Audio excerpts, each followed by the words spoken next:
अभी मैं गुवाहाटी असम में हूँ और यहाँ से हमारी बाइक चोरी हो गई है। और जिन लोगों को नहीं पता है, मैं हूँ राइडर नौनी और लगभग 6 महीने से मैं अपने घर से निकली हुई हूँ और पूरे ऑल ओवर इंडिया में राइड कर रही हूँ 30,000 किलोमीटर की, जिसका मोटिव है वुमेन एम्पावरमेंट। और मुझे इस बात की बहुत हैरानी हो रही है कि अपने भारत देश की आधे से भी ज्यादा जगहों पे मैं राइड कर चुकी हूँ और आसाम गुवाहाटी आने के साथ ही यहाँ से हमारी बाइक ही चोरी हो गई।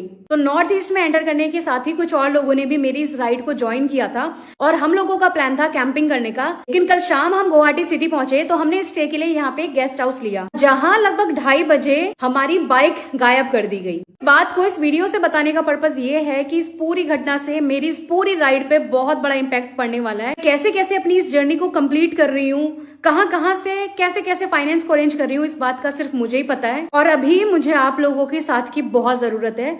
मैं आप लोगों से हाथ जोड़कर रिक्वेस्ट कर रही हूँ कि मेरा जो ये मैसेज है इसे आप Assam police, Guwahati city police और आसाम के सीएम माननीय हिमंत बिश्वा शर्मा जी तक पहुंचाए। और हम लोगों ने इस घटना की कंप्लेंट पुलिस स्टेशन में कर दी है। प्लीज मैं आप लोगों से हाथ जोड़ के रिक्वेस्ट कर रही हूँ, मेरी मदद करें और इस वीडियो को ज्यादा से ज्यादा शेयर करिए ताकि प्रशासन तक मेरी बात पहुंच सके।